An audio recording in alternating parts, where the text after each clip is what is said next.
안녕하세요, 썰사남 구독자 여러분. 저는 얼마 전 아들을 출가시킨 50대 여자입니다. 요즘 같은 시기에 50대의 아들을 장가 보냈다고 하면 다들 깜짝 놀라세요. 젊은 친구들이 워낙 결혼을 늦게 하다 보니 제 나이에 며느리를 봤다고 하면 아, 아들이 사고를 쳤나라고 생각하시는 분들이 있기도 하는데요. 아들이 또래에 비해 결혼을 일찍 하는 편이기도 하지만 제가 아들을 일찍 낳은 편이기도 합니다. 왜냐하면 저는 하루라도 빨리 번듯하고 안정적인 가정을 이루고 싶어 했거든요. 아무래도 아버지 없이 자랐기 때문이겠죠. 어머니는 결혼을 하고도 오랫동안 아이가 생기지 않아 많이 고생하셨어요. 아버지는 장손이었는데 어머니가 자식을 낳지 못하니 할머니에게 구박이란 구박은 다 받고 사셨다고 했죠. 아버지가 어머니의 방패막이가 되어 주었다면 참 좋았을 텐데 아버지는 그럴 만한 지혜는 없는 분이셨어요. 할머니는 어머니가 편안하게 밥을 먹는 모습도 보기 싫어하셨습니다. 아들도 못 낳는 게 가만히 앉아서 입에 밥을 밀어넣는 꼴을 보니 분통이 터진다라고 하시면서 어머니의 숟가락을 뺏어가기도 하셨고 어머니가 조금이라도 괜찮은 옷을 입으면 내 아들이 밖에서 열심히 일해서 번 돈으로 호사를 누린다며 어머니의 옷을 가져다 팔아버리신 적도 있습니다. 아버지의 벌이는 그다지 좋지 못해서 아버지 혼자만의 벌이로는 생계를 유지하기가 어려웠어요. 게다가 할아버지가 빚만 남기고 돌아가셔서 아버지가 벌어오는 돈은 대부분 부채를 상환하는 데 사용되었습니다. 결국 생활비는 모두 어머니의 벌이에서 나온 것이었어요. 할머니는 이런 사실에 하나뿐인 아들이 기가 죽을까봐 걱정되었는지 하루 종일 일하느라 녹초가 된 어머니에게 걸레를 쥐어주셨습니다. 어차피 집안일은 여자가 해야 하는 것이니 어서 밀린 집안일을 하라는 것이었어요. 아주 어렸던 제 눈에도 할머니의 행동은 이상했습니다. 엄마는 밖에서 일을 하는데 할머니는 밖에서 일을 하지 않으셨어요. 그러면 하루 종일 집에 있는 사람이 집안일을 하는 게 맞지 않나요? 할머니는 초등학교에 들어가지도 않은 제게도 일을 시키셨습니다. 아들이 아닌 죄를 가지고 태어났으니 제 할 몫은 하면서 살아야 된다고요. 그리고 그것에 정점을 찍은 사건이 있었는데 저는 이 일을 계기로 할머니와 아버지에게 완전히 질려버리고 말았습니다. 제 나이 불과 10살 때의 일이었어요. 그날은 아침부터 고열에 시달렸습니다. 학교에 가자마자 선생님이 집에 돌려보내실 정도였어요. 비척거리며 집에 도착했는데 집에는 할머니뿐이었어요. 저는 할머니에게 아파서 선생님이 집으로 돌려보내셨다 말했습니다. 할머니는 제 머리에 손을 슬쩍 올려보고는 나지도 않는 열 때문에 집까지 돌아왔다며 계집애가 벌써부터 꾀병이냐면서 저를 내쫓으셨어요. 당장 선생님께 가서 꾀병 부려 죄송하다고 사과하라면서요. 할머니의 이런 행동은 처음이 아니었기 때문에 저는 잠자코 집 밖으로 나왔습니다. 그런데 도무지 학교까지 다시 걸어갈 힘이 나지 않았어요. 그래서 어머니가 일하고 계시는 식당으로 걸어갔습니다. 중간중간 벽에 기대서 심호흡을 해야 다시 걸어갈 힘이 났고 토할 것 같은 느낌이 들 때는 쭈그려 앉아 한동안 뒤집어진 속을 다스려야 했습니다. 어서 엄마에게 가자라고 생각하며 쭈그려 앉아있던 몸을 일으키는 순간 눈앞이 핑 돌았고 저는 의식을 잃었습니다. 그렇게 제가 눈을 뜬 곳은 병원이었어요. 팔에는 바늘이 꽂혀 있었는데 순간적인 공포가 몰려왔습니다. 몸이 떨리면서 눈물이 터져 나오는데 그 순간 병상에 커튼이 걷히고 어머니가 나타나셨어요. 어머니는 정말 큰일이 날 뻔했다면서 선생님이 집으로 가라고 했는데 왜 대체 거기서 그러고 있었느냐 이야기하셨어요. 그래서 있는 그대로 이야기했습니다. 할머니가 별일 아니니까 다시 학교로 돌아가라고 했는데 학교까지 가는 게 너무 힘들어서 엄마에게 데려다 달라 하려고 했었다라고요. 저는 이 말을 뱉는 순간 아차 했습니다. 어머니는 제가 태어난 이래로 가장 무서운 얼굴을 하셨어요. 기절했다 방금 깨어난 10살짜리도 충분히 눈치챌 수 있을 정도로 어머니는 정말 화나 있었습니다. 잠시 후 아버지가 오셨고 어머니는 제가 잔다고 생각하셨는지 아버지에게 오늘 있었던 일을 이야기하셨어요. 어떻게 열이 펄펄 끓는 손녀를 집 밖으로 내보낼 수가 있어? 사랑받는 손녀는 아니더라도 당신이 보호는 해줘야 하는 거 아니냐고. 저는 그제야 현실을 받아들였습니다. 할머니가 저를 안 예뻐하는 게 사실이라는 것을요. 그리고 이어지는 아버지의 반응은 제 가슴에 깊은 상처가 되었어요. 그러니까 누가 애를 딸로 낳으래? 그리고 애가 집에 도착했을 때만 해도 진짜 괜찮았다는 소리 못 들었어? 우리 어머니가 설마 아픈 애를 다시 돌려보냈겠어? 그게 말이나 된다고 생각해? 아픈 애 입에서 나온 말이잖아. 적당히 믿고 말도 안 되는 소리는 흘러들어야지. 아휴, 진짜 엄마라는 인간이 애 말만 고지고대로 믿으면 어쩌자는 거야? 아버지는 제 말을 전혀 믿지 않으셨어요. 그리고 어머니를 천하의 나쁜 사람 취급을 하셨습니다. 네가 우리 어머니한테 억하 심정 있는 건 알고 있었는데 그래도 이건 좀 아니지. 아무리 어머니가 미워도 애쓰러진 걸 어머니 탓해서는 안 되는 거야. 그리고 엄마로서 이게 맞는 행동이라고 생각하냐? 애가 쓰러진 걸 무기처럼 휘두르는 게 엄마가 할 수 있는 행동이냐고. 늘 좋은 게 좋은 거라며 웃기만 하고 조금 불편한 일이 생겨도 참기만 하던 어머니는 더 이상 참지 않으셨어요. 어머니는 저를 보겠다고 병원에 오신 할머니에게 그 당시의 상황을 자세하게 물었습니다. 할머니는 제가 집에 도착했을 땐 몸이 정말 괜찮았었다며 딱 잡아드셨어요. 계속 잡아대면 어머니가 평소처럼 꼬리를 말고 아유, 네네 어머님 이라고 할 줄 아셨던 것 같은데 자기 자식이 땡볕에 그것도 길 한가운데서 정신을 잃고 쓰러진 모습을 본 어머니는 이제 더 이상 참지 않으셨습니다. 대체 그날 무슨 일이 있었는지 할머니의 입으로 직접 들어야겠다며 할머니를 끈질기게 추궁하셨어요. 학교 선생님에게 들었던 내용, 학교 친구들과 수희 아저씨들의 증언, 그리고 제 이야기까지 합쳐서요. 하지만 할머니는 결코 자신의 행동을 인정하지 않으셨습니다. 학교에서 집으로 오는 동안 순간적으로 몸이 괜찮아졌을 수도 있는 거 아니냐면서 억지스럽게 구셨어요. 아버지는 할머니 옆에서 제발 좀 그만하라며 어머니를 타박하셨고요. 아버지가 할머니의 편을 들자 더 이상의 억지는 통하지 않는다는 것을 안 할머니는 이때다 싶었는지 눈물을 흘리셨습니다. 아이고, 며느리가 시어머니를 천하의 나쁜 년으로 만드는 것도 모자라서 아주 그냥 잡아먹으려고 하네. 세상이 말세라더니 세상이 미쳐 돌아가도 아주 그냥 단단히 미쳤구나. 아이고, 내 팔자야.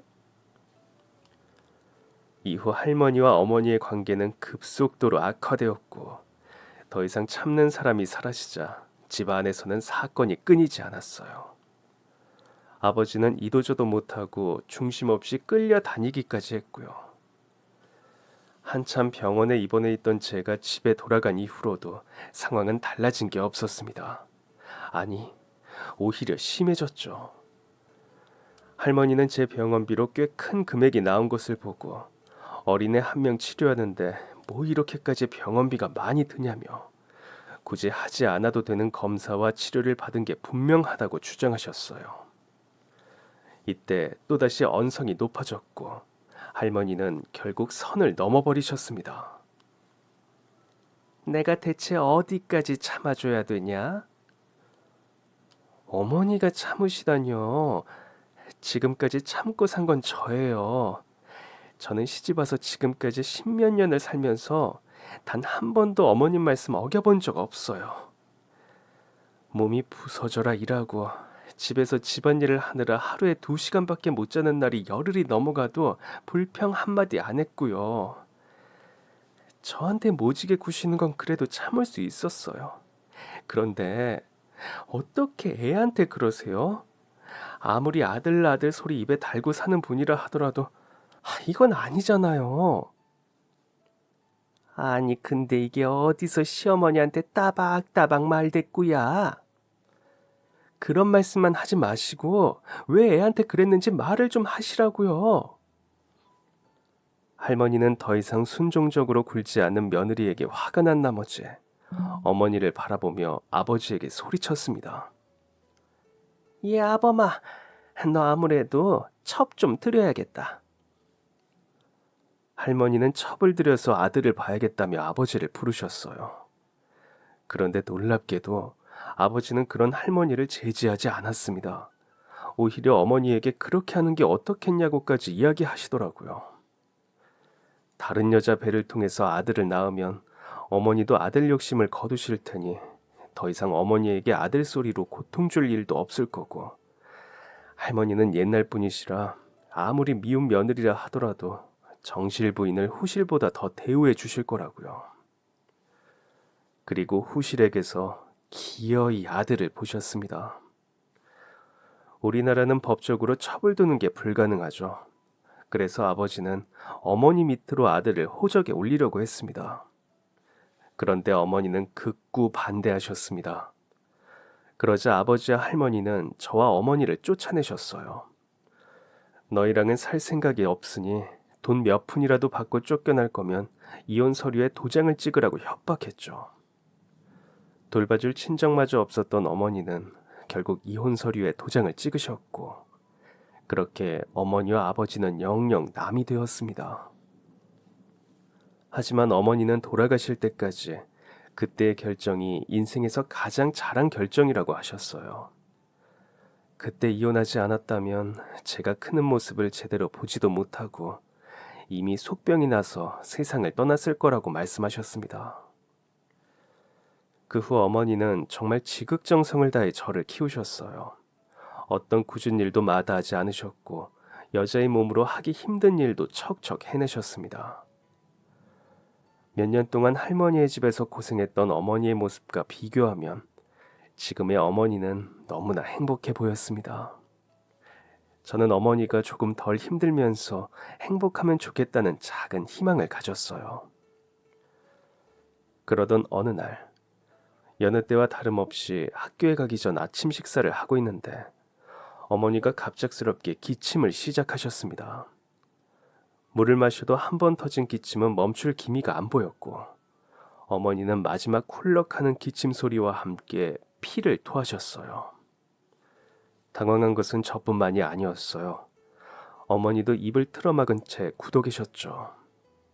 어머니의 손가락 틈 사이로 피가 주르륵 흘러나오자 어머니는 그제야 정신을 차리고 화장실로 달려가셨습니다. 어머니는 암이었어요. 어머니는 평생 고생만 한 분이었습니다. 부모가 없었기에 제 한 몸 먹여 살리고자 아주 어린 나이부터 굳은 일 마다하지 않고 일을 했으며, 손에 물 한 방울 안 묻히게 하겠다는 아버지의 사탕 발림에 넘어가서 저를 낳고 구박만 당하다 이혼당했습니다. 그래도 절망하지 않고 저를 잘 키워보겠다며 어떻게든 아등바등 살아왔는데, 평생 건강검진 한 번 못 받아본 어머니는 갑작스럽게 시한부 환자가 되었고, 암치료도 별다른 효과가 없다는 이야기에 진통제 처방만 받으며 그렇게 인생의 마지막을 준비하셨습니다. 지금 생각해보면 어머니도 살고 싶으셨을 거예요. 치료가 될 확률이 극히 낮다 하더라도 그래도 살아보겠다고 연명치료를 하고 싶으셨을 겁니다. 어머니는 그 누구보다 삶에 대한 욕심이 크셨거든요. 하지만 어머니는 그러지 않으셨어요. 조금씩 자신의 주변을 정리하셨고 제가 홀로 살 수 있을 만한 환경을 만들고 계셨습니다. 어머니는 아마도 저를 위해 치료를 받지 않으신 것 같습니다. 치료를 받는다면 엄청난 병원비 때문에 빚을 져야 했을 거고, 그렇게 했는데도 치료가 되지 않는다면 그 빚은 오롯이 제 몫이 될 테니까요. 의사는 1년 6개월을 말했지만 어머니는 2년 3개월 동안 사셨습니다. 의사는 중학생밖에 되지 않은 제게 어머니의 마지막을 준비하라는 이야기를 했어요. 그러면서 다른 보호자가 없는지 물었죠. 아버지라도 불러야 하나 싶었지만 어머니는 자신의 이런 모습을 아버지에게 보여주고 싶어 하지 않으실 거라 생각했습니다. 저는 이상하리만큼 침착하게 의료진들의 처치를 지켜보았어요. 그럴 수 있었던 이유는 어머니가 돌아가실 수도 있다는 사실을 외면하고 절대 그럴 일은 없을 거라 희망은 갖지 않았기 때문이었습니다. 어머니는 저에게 엄마가 꼭 널 평생 지켜줄게라던지 엄마는 반드시 나을 거야라는 말씀을 단 한 번도 안 하셨거든요. 오히려 어머니가 사라진 세상에서 제가 어떻게 살아야 하는지를 알려주셨고 남은 시간 동안 최대한 많은 추억을 만들어주려고 하셨습니다. 저를 안심시키겠다는 이유로 허황된 희망을 주지 않으셨던 건 어머니의 지혜였어요. 저는 어머니가 말씀하신 그날이 왔구나라는 생각을 했고 그저 어머니가 더 이상 고통받지 않으시길 바랄 뿐이었습니다. 의료진들은 어머니가 일전에 서약해 놓은 내용대로 의미 없는 연명치료를 중단했고 마지막 가시는 길에 고통이 덜하도록 진통제를 투여했습니다. 겨우 진정된 어머니는 자신의 손가락에 끼운 반지를 제가 빼가도록 하셨어요. 이 반지는 어머니가 사시면서 단 한 번도 뺀 적이 없는 것이었습니다. 외할머니가 유일하게 남겨주신 유산이었거든요. 어머니는 제게 그것을 주시며 외로울 때면 이 반지로 자신을 추억해 주길 부탁하셨습니다. 제가 그 반지를 빼서 손가락에 낀 지 얼마 되지 않아 어머니는 예쁘네 우리 딸이라는 말을 마지막으로 그렇게 숨을 거두셨어요. 어머니는 제 앞으로 그동안 모아둔 통장을 넘기셨고 저를 돌봐줄 수 있는 보육원을 알아보셨습니다. 제 모든 짐은 그쪽으로 옮겨져 있었고 오랫동안 머물렀던 집주인이 편의를 봐주어 어머니와 살던 집도 도움을 받아 정리할 수 있었어요. 그렇게 보육원에서 지낸 지 2년 정도 지났을 때 저를 단 한 번도 찾지 않았던 아버지가 저를 찾아오셨습니다. 아버지는 저를 보자마자 눈물을 펑펑 흘리면서 절 끌어안았어요. 너무 오랜만에 본 아버지였고 아버지의 품 안에 안겨본 것도 기억이 없어서 저는 온몸이 굳은 채 어찌할 바를 몰랐습니다. 그러면서 아버지는 당장 집으로 가자고 하더라고요. 저는 별로 가고 싶지 않았지만 보육원 측에서는 아버지가 제 친권을 포기한 것도 아니고 친부가 데려가겠다는데 보육원에 둘 수 없다며 저를 아버지에게 보냈습니다. 아버지의 집은 예전 동네에 그대로 있었는데 집의 크기가 굉장히 작아져 있었어요. 원래도 큰 집은 아니었는데 지금 살고 있는 집은 중간 크기의 방 하나에 사람 한 명 겨우 들어갈 방 하나, 부엌과 합쳐진 거실이었습니다. 그곳에서 아버지와 재혼한 여자, 둘 사이에서 태어난 남자아이, 몇 년 새에 폭삭 늙어버린 할머니가 살고 있었죠. 할머니는 어딘가 풀이 죽은 모습이었습니다. 보아하니 새로 들인 며느리에게 구박을 받고 있더라고요. 당시 저는 고등학생이었는데 고등학생의 눈으로 보니 집안 돌아가는 꼴이 그대로 보였습니다. 새로 들인 며느리가 아들을 턱 하고 낳아줬으니 할머니는 둘째 며느리를 금이야 오기야 대했고 그것이 반복되면서 집안의 갑을 관계가 어느 순간 변한 상황이었습니다. 둘째 며느리는 호락호락한 상대가 아니었고 사람의 심리를 교묘하게 움직이는 이상한 재주가 있었거든요. 게다가 할머니의 건강마저 악화되면서 할머니는 그 며느리에게 더욱 의지할 수밖에 없었습니다. 며느리는 자신에게 의지해야만 하는 할머니를 더욱 구박했고 양로원에 처박히기 싫으면 얌전히 집에서 걸레질이나 하라고 말하더라고요. 당시 양로원의 인식은 감옥 그 자체였기 때문에 할머니는 며느리가 그런 말을 할 때마다 공포에 질렸습니다. 할머니마저 그렇게 대하는데 남편의 전처가 낳은 다른 큰딸을 반길 리가 없을 거라 생각했어요. 그런데 의외로 그 아줌마는 저를 반겼습니다. 첫 만남부터 어릴 때 엄마를 잃고 얼마나 마음고생했냐며 자신을 엄마라고 부르라 하더라고요. 하지만 역시나 그들의 이런 행동에는 다 이유가 있었습니다. 저를 집에 데려온 지 얼마 안 되어 아버지와 아줌마는 제게 어머니가 물려준 것이 있냐 물었어요.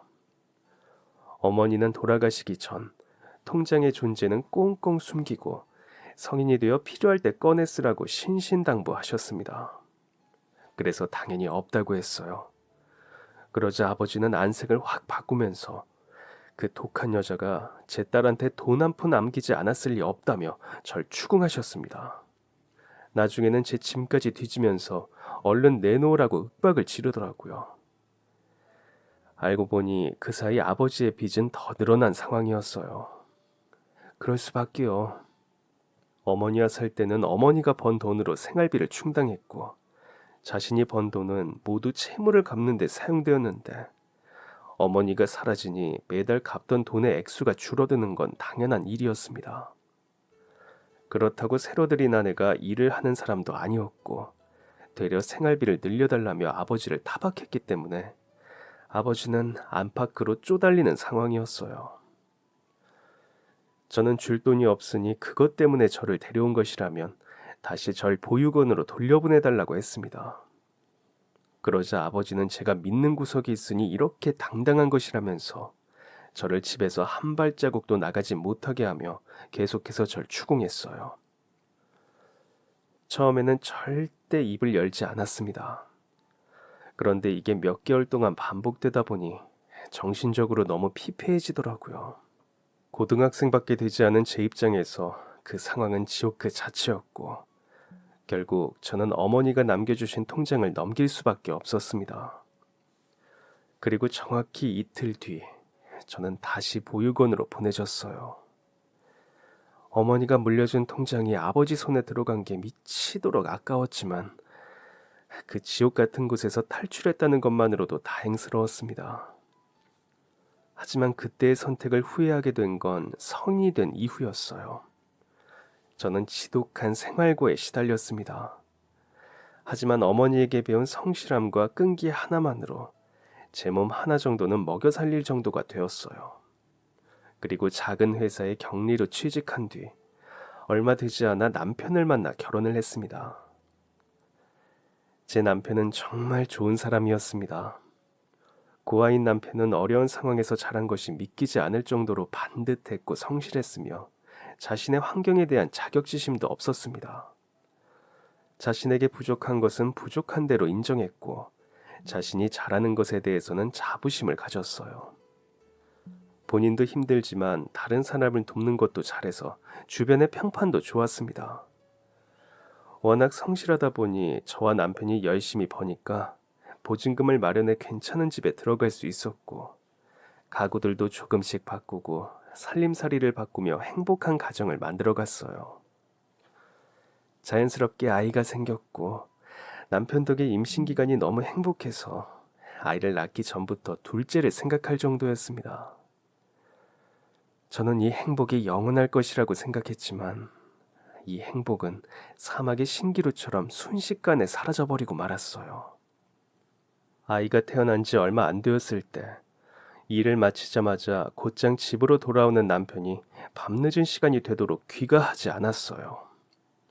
회사에 연락을 했는데도 전화가 되지 않았고 남편과도 연락이 닿지 않았습니다.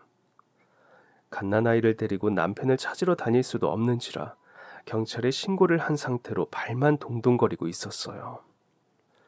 그리고 얼마 뒤 경찰에서 연락이 왔습니다. 이런 말씀드리기 정말 죄송합니다만 남편분이 사망하셨다고 합니다. 저는 가까이 지내던 이웃에게 아이를 맡긴 뒤 남편이 있다는 곳으로 향했어요. 설마 아닐 거야. 뭔가 착오가 있을 거야라고 생각하며 남편에게 달려가고 있었지만 남편이 이미 이 세상을 떠났을 거라는 사실을 직감적으로 알고 있었습니다. 병원에 도착한 남편의 얼굴에는 흰 천이 덮여 있었고 남편은 미동도 없이 누워 있었어요. 저는 그 자리에서 무너졌습니다. 이미 온몸이 차갑게 식어 굳어 있었고 눈을 뜨지 못했어요. 사람들은 절규하는 저를 말릴 생각도 못했고 저는 땅을 치며 통곡하다 정신을 잃었습니다. 남편의 한 아이를 구하려다 교통사고를 당했는데 차와 부딪히는 순간 갈비뼈가 부러져 갈비뼈가 폐에 찔렸다고 합니다. 직접적인 사인은 그것이었어요. 남편이 살린 아이는 시장통에서 엄마를 잃어버리고 정처 없이 떠돌다 대로까지 걸어 나온 것이었습니다. 남편이 아이를 안고 길을 건너려는 순간 신호위반 차량이 무리하게 좌회전을 시도했고 차가 미끄러지면서 남편을 그대로 덮친 것이었어요. 아이는 단순한 타박상에 그쳤지만 그 사고는 저희 가족에게 크나큰 아픔을 안겨주었습니다. 남편이 허망하게 세상을 떠나고 저는 홀로 아이를 키워야 했어요.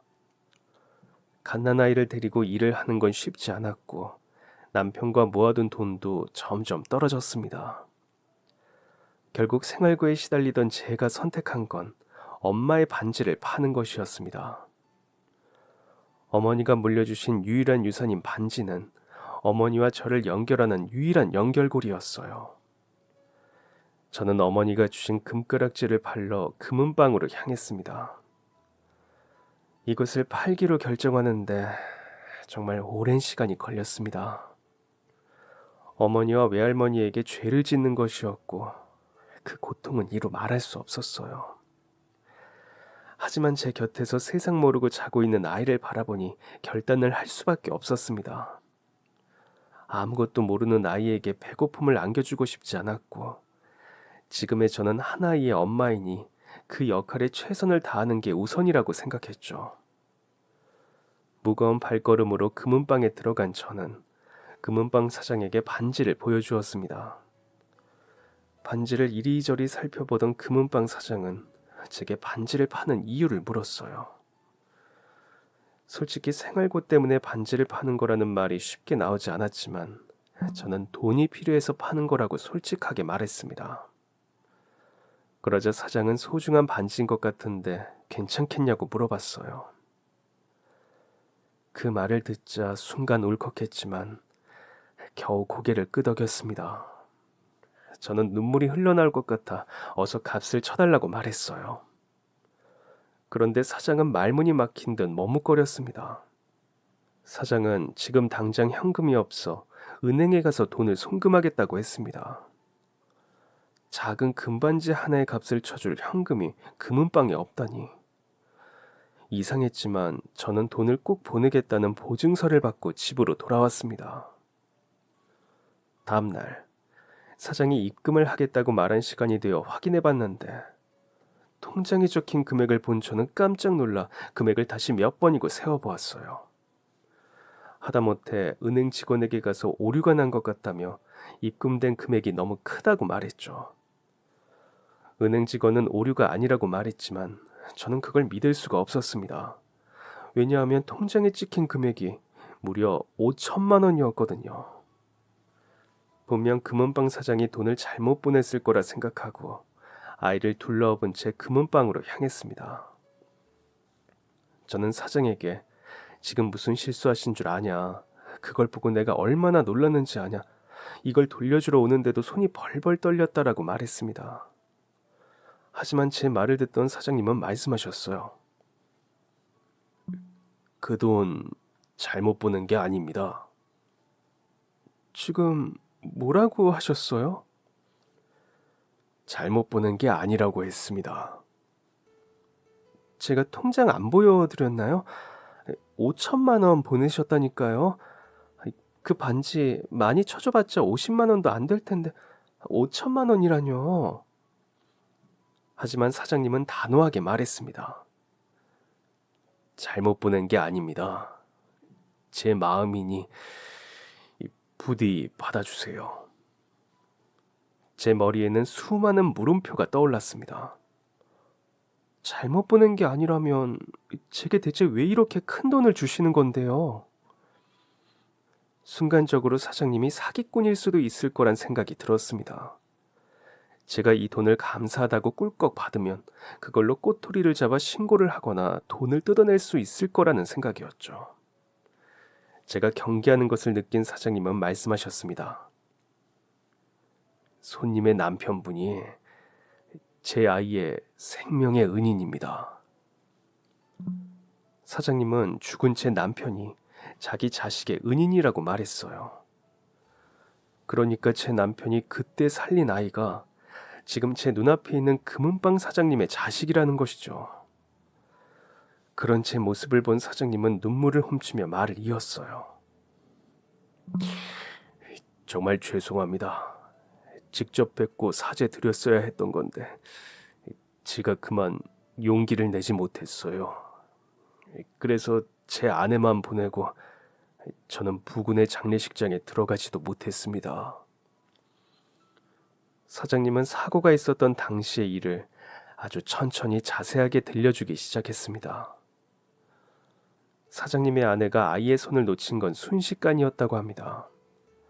분명 손을 잡고 대화를 나누고 있었는데 아이가 갑자기 사라진 것이었어요. 시장은 사람들로 북새통을 잃었고 아내분은 지금까지 왔던 길을 돌아가며 아이를 찾았다고 합니다. 길 가는 사람들을 모두 붙잡고 아이의 인상착의를 설명했지만 그 작은 아이를 봤다는 사람은 없었어요. 아이는 인파에 쏠려서 어딘가로 향한 게 분명했고 아내분은 사장님에게 연락을 했습니다. 곧장 시장으로 달려온 사장님도 함께 아이를 찾기 시작했는데 하필 그날따라 시장에 사람이 많았고 얼마 전 이사온 사장님 부부에게 그 시장은 미로 그 자체였습니다. 두 분은 시간이 흐를수록 초조함이 극에 달했어요. 최근 주변에서 아이들이 실종되는 사건들이 많았기 때문이죠. 요즘엔 그런 게 도시괴담으로 남아있지만 그 당시만 해도 아이들이나 여자아이들을 납치해서 팔아버리는 범죄가 꽤 있었습니다. 그렇게 해가 떨어질 때까지 아이를 찾고 있었는데 예상하지도 못했던 곳에서 아이를 발견하게 되었습니다. 시장에서 한참 떨어진 대로변 한가운데에서요. 차들이 자주 다니는 곳은 아니었지만 아이가 혼자 있기에는 너무나 위험한 곳이었죠. 두 사람은 아이의 이름을 크게 부르면서 뛰었지만 아이는 부모의 목소리를 듣지 못했습니다. 그때 아이를 향해서 어떤 차가 달려오는 게 보였어요. 빠른 속도로 꺾어 들어오는 차는 작은 키의 아이가 도로 한가운데에 서 있다는 것을 보지 못했고 꼼짝없이 치일 거라고 생각하고 있었어요. 그런데 갑자기 누군가가 불쑥 튀어나오더니 아이를 감싸 안았습니다. 그리고 쿵 하고 큰 소리가 났죠. 갑자기 튀어나온 사람이 차에 튕겨 날아갔고 기어가듯이 그 자리에 도착한 두 사람은 눈앞에 펼쳐진 광경을 믿을 수가 없었어요. 온몸에서 피를 철철 흘리고 있는 남자와 그 남자의 품에 안겨서 엉엉 울고 있는 아이, 그리고 절망한 표정으로 주저앉아 있는 운전자까지. 곧장 119 구급대가 왔고 부부는 아이가 안전하다는 것을 확인받을 수 있었습니다. 그러나 그것에 온전히 기뻐할 수는 없었어요. 왜냐하면 아이를 구해준 사람이 그 자리에서 즉사했기 때문이었죠. 남자는 바닥에 추락하는 순간 사망한 것으로 추정되었습니다. 아이와 남편은 곧장 병원으로 향했고 아이는 정밀 검사를 받게 되었습니다. 그런데 제 남편은 할 수 있는 게 없었어요. 차갑게 식은 채 저를 기다리는 것밖에 할 수 있는 게 없었죠. 그리고 두 사람은 절규하는 제게 차마 다가올 수 없었다고 합니다. 어떻게 이야기를 해야 하나 머리를 싸매고 있는데 그 순간 제가 오열하다 쓰러져 버리고 말았고 제가 조금 진정되면 찾아오려고 했는데 아이가 충격으로 인해 쇼크가 오면서 또 한 번 타이밍을 놓치게 되었죠. 그렇게 그동안 남편의 장례식이 치러지게 되었고 저는 그때 처음으로 사장님의 아내를 보게 되었습니다. 사장님의 아내가 찾아왔던 때를 정확하게 기억해요. 제 남편의 장례식장에서 그리 통곡해준 사람은 그 사람뿐이었거든요. 제 남편과 어떤 인연이 있길래 저렇게까지 서럽게 오나 싶어 어찌 오신 분이냐 물었었습니다.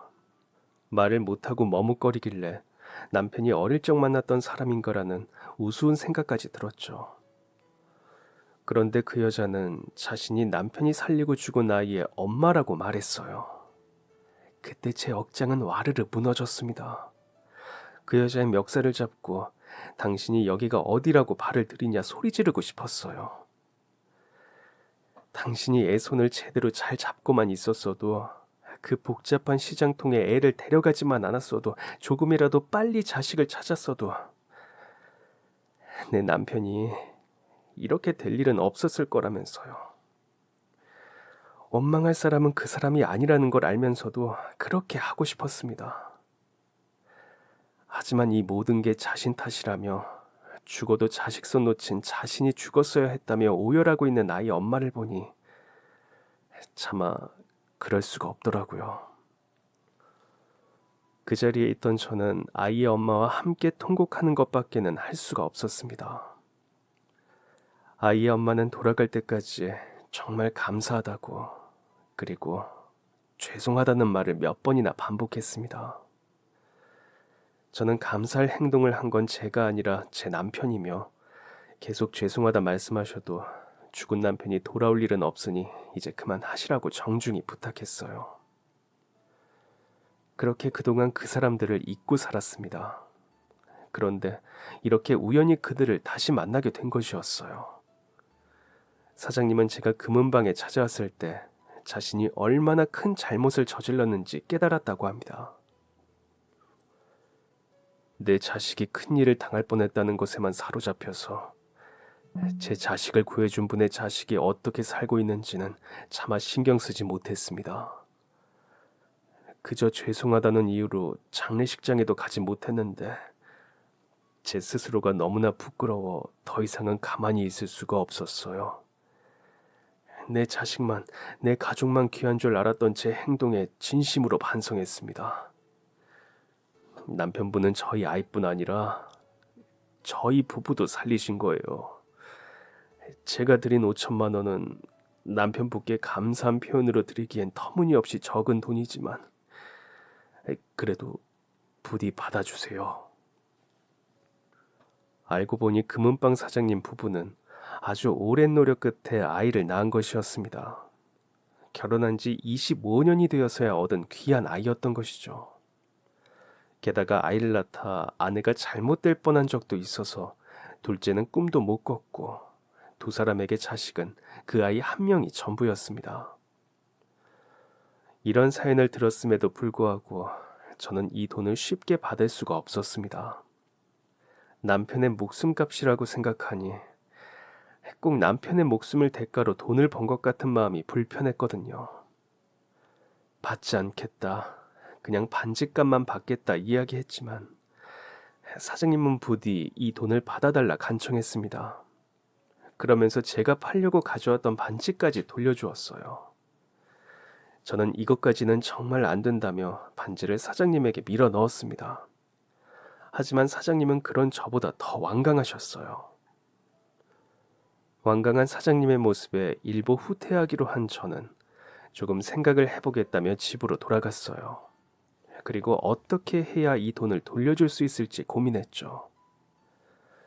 하지만 사장님은 최후의 수단을 쓰셨습니다. 제가 돈을 받겠다고 할 때까지 제 통장으로 매일 10만 원을 입금하기 시작한 것이었어요. 세상 천지에 돈을 주면서 협박하는 사람이 어디 있답니까? 사장님은 아내와 함께 저희 집으로 와서 제발 5천만 원을 받아달라 사정하셨어요. 돈을 주는 걸 허락받는 사람들이라니. 상상도 못하는 모습이지만 그들에게는 그 5천만 원이 마음의 짐을 덜어내는 최소한의 노력이었기에 그런 모습이 가능했습니다. 결국 저는 5천만 원을 받았어요. 이 돈을 정말 필요한 곳에만 쓰기로 다짐하고 받았습니다. 하지만 살다 보면 개인적인 욕심도 생기곤 했습니다. 제가 어린 나이였다 보니 예쁜 옷을 보면 갖고 싶기도 하고, 일을 하고 너무 피곤해서 밥을 할 체력이 없을 때면 나가서 뜨끈한 국밥이라도 한 그릇 하고 싶었습니다. 하지만 죽은 남편을 생각하면 도저히 그런 곳에 돈을 쓸 수가 없었어요. 그래서 그 돈은 아끼고 아껴 아이를 위한 통장에 저축해 두었습니다. 그런데 분기별로 제 아이 앞으로 돈이 들어오기 시작했어요. 계절이 바뀌게 되면 옷을 사입으라며 옷값이라고 찍힌 돈이 들어왔고, 아이가 학교에 들어갈 때가 되면 책값 등 여러 가지 이름으로 돈이 들어왔습니다.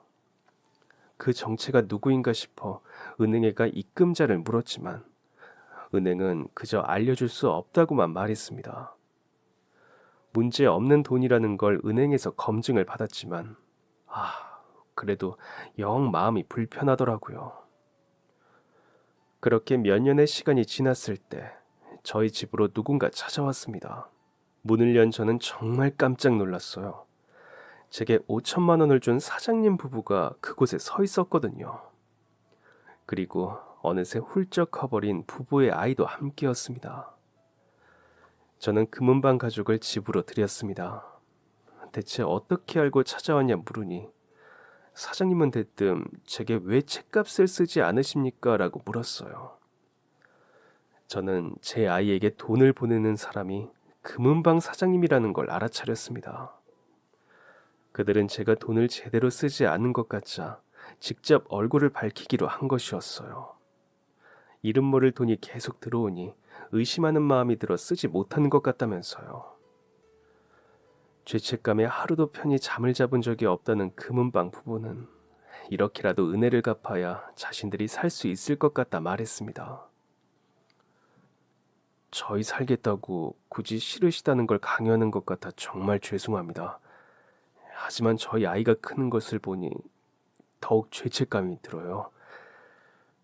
저희 아이는 아버지가 살아있어 이것도 해주고 저것도 해주는데 저희 때문에 아버지를 잃은 아이는 지금 어떻게 살고 있을까?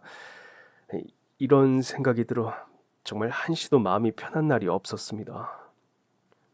사모님께도 죄송하고 아이에게도 미안해서 이렇게라도 하고 싶습니다. 부디 저희가 은혜를 갚는 걸 허락해 주세요.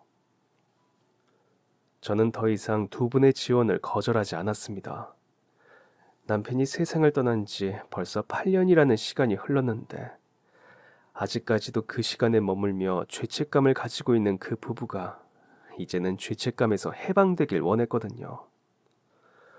우리 모두가 과거의 아픔에서 벗어나 서로 새로운 인생을 살아가야 할 때라는 확신이 들었습니다.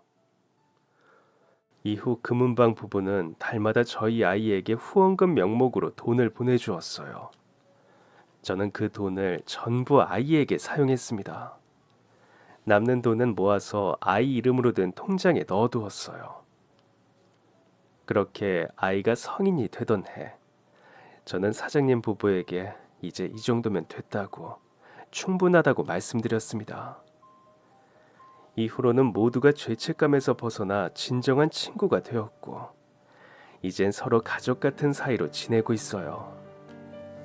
저는 금은방 부부 덕에 아이를 기르며 안정적인 직장을 가질 수 있게 되었고, 행복하다고 말할 수 있는 삶을 살고 있습니다. 힘들고 고통스러운 일도 많았던 저의 인생이지만 모두 잘 이겨내고 지금 이렇게 행복하다면 그걸로 충분하지 않을까 생각합니다. 그럼 지금까지 사연 들어주셔서 감사합니다. 사연이 재밌으셨다면 구독과 좋아요 부탁드려요. 감사합니다. 안녕히 계세요.